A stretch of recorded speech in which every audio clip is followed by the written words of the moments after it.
que este tema es intestino delgado. Es un tema larguísimo, se trata de básicamente 13, 13 capítulos, se siente.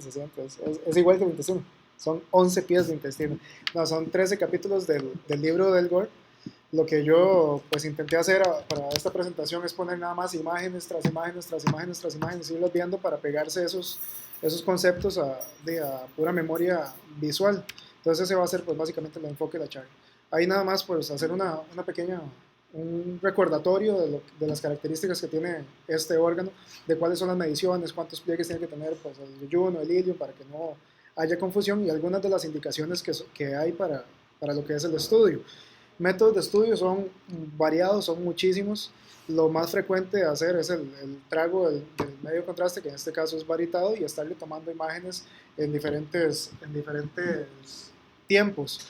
Que acá, pues hablando hace pocos días, de hecho, con Ronnie y con Laura, acá se maneja de una forma diferente a lo que habla el libro, porque el libro habla de dar vario aproximadamente entre 500 cc y 1 litro, y dentro de las próximas 2 horas estarle tomando imágenes.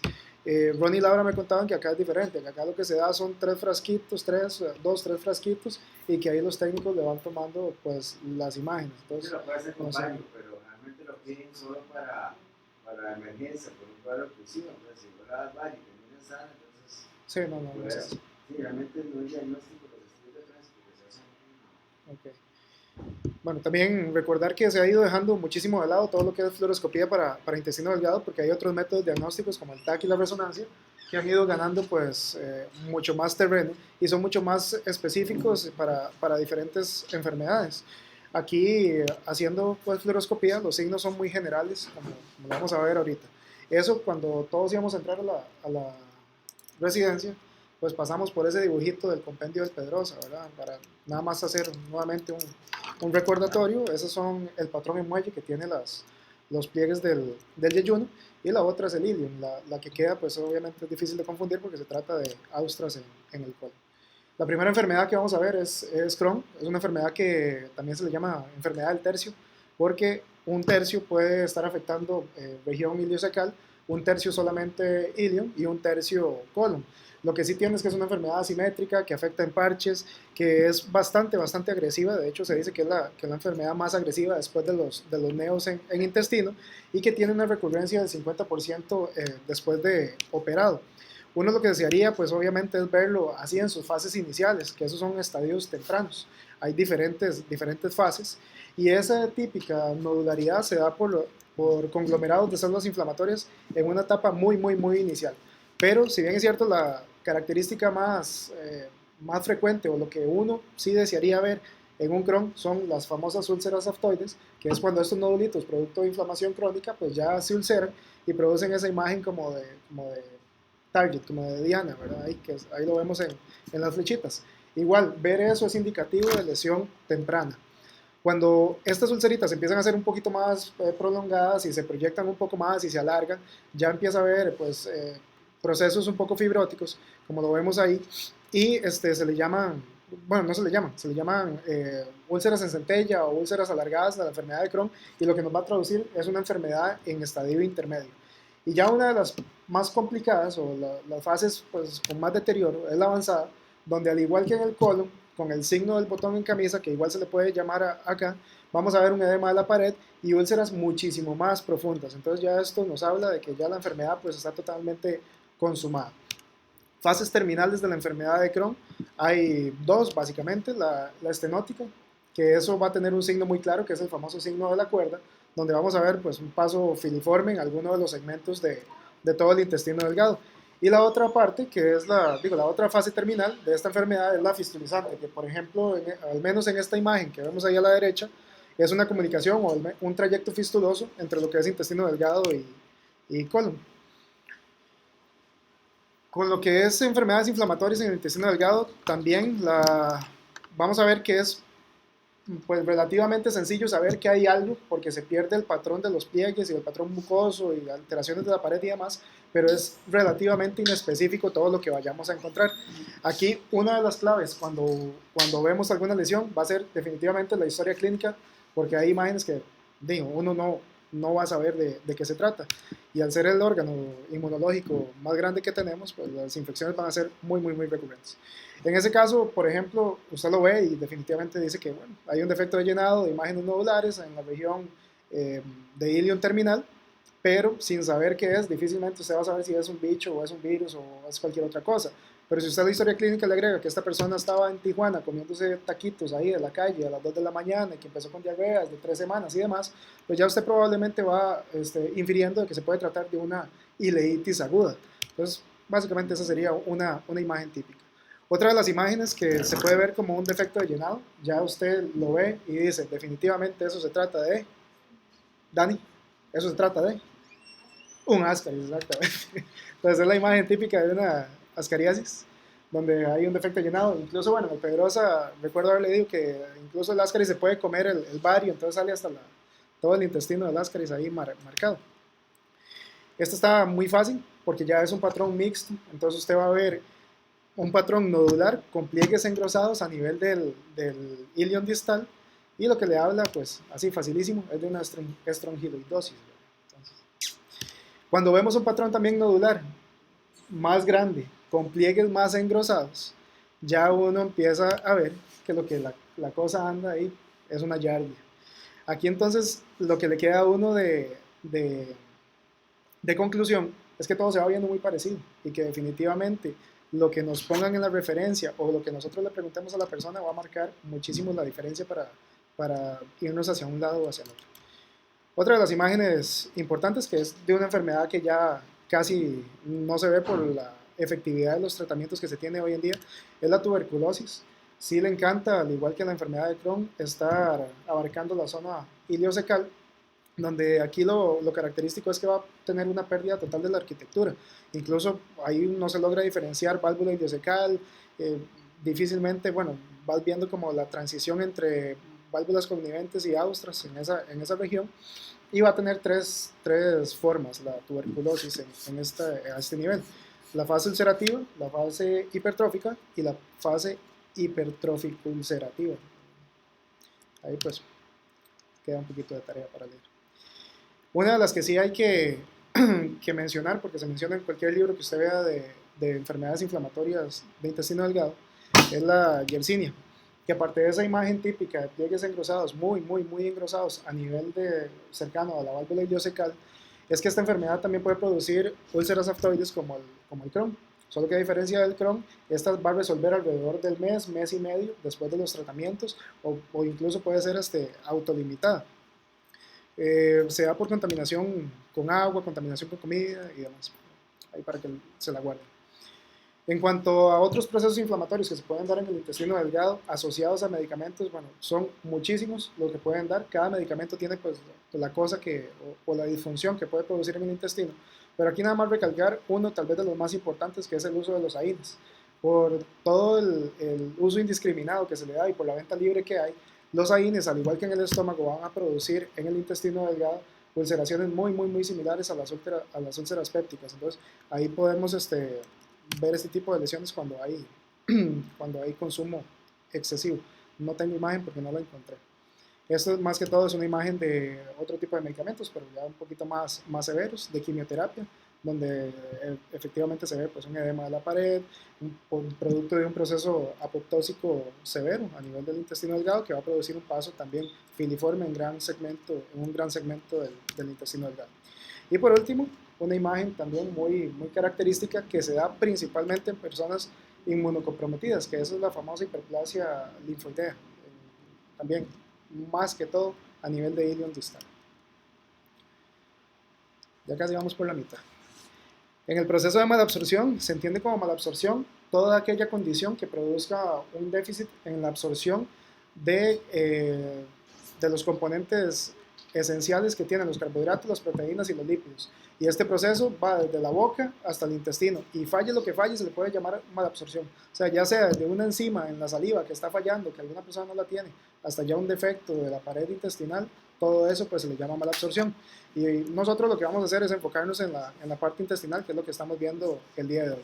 Causas son muchísimas, pero tal vez de lo más frecuente que podemos encontrar acá es y que todo el mundo habla y que está muy de moda ahora, es la enfermedad celíaca, que vamos a ver un poquillo de las imágenes. Esta está sumamente fácil de ver porque son múltiples lesiones oculares las que se tienen, y uno de eso pues obviamente lo va a definir como una diverticulosis yeyunal. Esto va a traer consigo una alteración de la motilidad intestinal, y eso subsiguientemente va a ser un crecimiento desmedido bacteriano con la consiguiente malabsorción. Algo similar pasa con la esclerodermia, que al igual como afecta al esófago, la motilidad, igual lo va a afectar en el intestino delgado por la sustitución que hay de colágeno a nivel de las células musculares. Va a ser lo mismo que una diverticulosis o que cualquier estado que vaya a producir hipomotilidad. La etiopatogenia de esta condición va a ser el crecimiento bacteriano.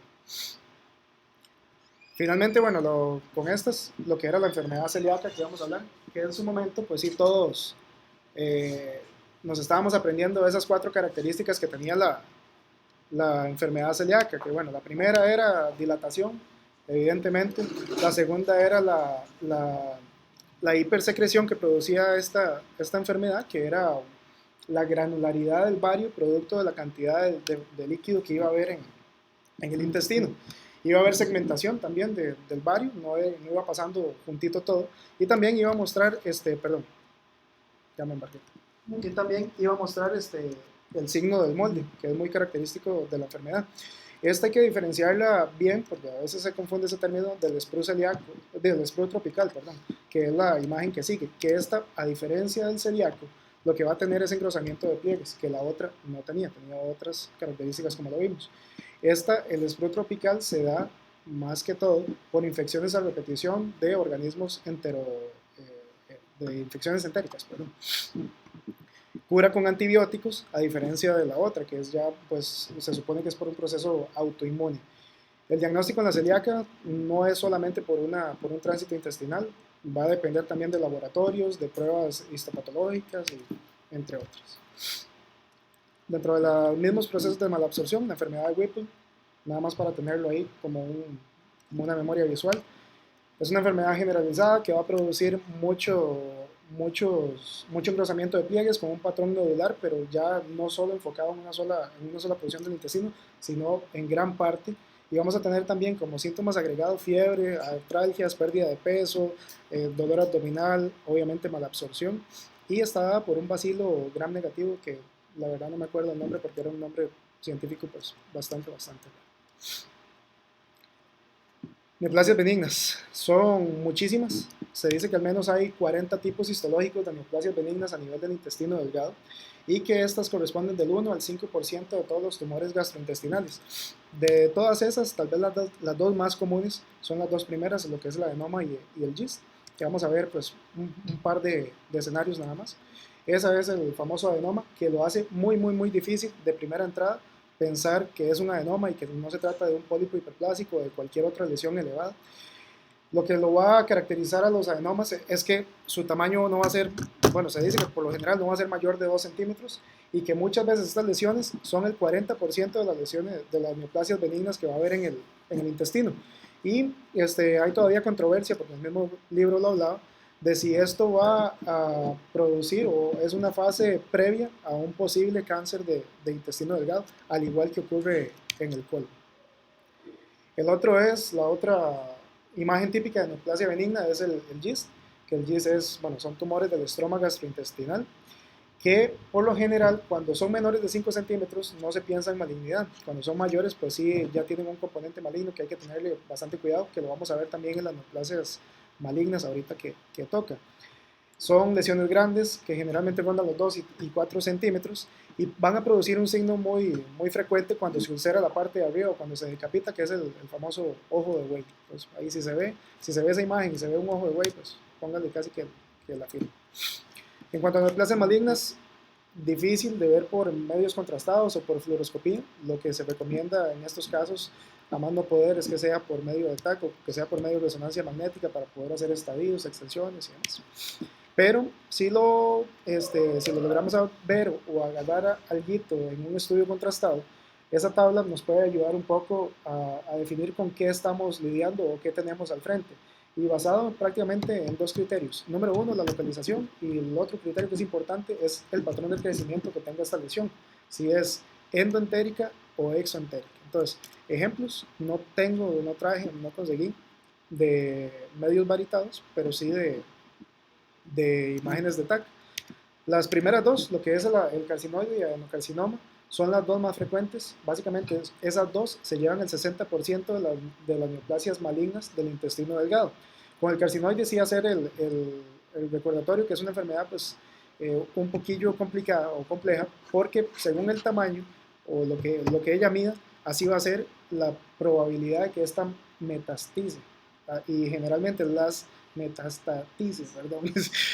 Y las metástasis de un carcinoide generalmente no son locales, sino que son a distancia.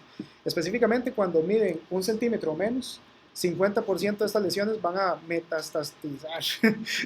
Y eso, va a haber metástasis. Y sí, está terrible. Y cuando es de 2 centímetros o más, pues se dice que ya sí un 90-95% de las lesiones van a producir metástasis. El adenocarcinoma, pues igual que el de colon, va a tener unos factores de riesgo muy, muy similares. Y las otras dos que nos quedan es el linfoma y el GIST, que ya pues hablamos, más de 5 centímetros es indicativo de malignidad. Y el linfoma lo que tiene, digamos, de característico, de malo, es que produce mucha infiltración mesentérica y va a producir pues gran desplazamiento de asas y es una lesión pues relativamente grande. En cuanto ya uno de los últimos temas que vamos a ver, ya no sé en cuánto es la obstrucción intestinal. Cuando uno ve o le refieren pacientes que tienen sospecha clínica o totalmente evidenciado que tienen obstrucción intestinal, uno debe hacer todos esos checks mentales durante el estudio. Una de las preguntas que tal vez no se puso ahí era si la lesión era completa o incompleta. Cuando es completa se sobreentiende que no va a haber gas ni líquido más allá del punto de obstrucción, y cuando es incompleta pues sí va a haber cierto paso. Causas son muchísimas, vamos nada más a definir unas 2, 3 por ahí, de tanto extrínsecas, intramurales, como intraluminales. Cuando se habla, antes de hacer un estudio varitado o antes de hacer cualquier cosa en una obstrucción, es fundamental las placas, y las placas de radiología convencional, lo primordial es hacer una AP en decúbito y una AP estando de pie. La presencia de niveles hidroaéreos es lo que a uno pues, le va a definir de que se trata efectivamente de una obstrucción intestinal. Uno de los signos que tampoco, bueno, no lo puse, pero que se puede ver, es el signo del collar de perlas, que es la presencia de burbujas en un intestino que tiene un componente más que todo líquido, y entonces se va a ver pues una continuidad de burbujitas ahí que pues se le llama así. Las placas no son del todo fiables porque se puede presentar casos como esos donde usted definitivamente no va a tener absolutamente nada de gas, entonces usted no sabe ni a qué nivel se presenta la obstrucción. Ese paciente que está ahí pues tenía una obstrucción donde la mayoría de su contenido, o por no decir todo, era líquido, entonces ahí usted no, difícil ver pliegues y demás para definir el sitio. Lo que estaba hablando el doctor Valverde ahorita, eso nada más es una lámina para demostrar los diferentes métodos que hay para hacer estudios varitados.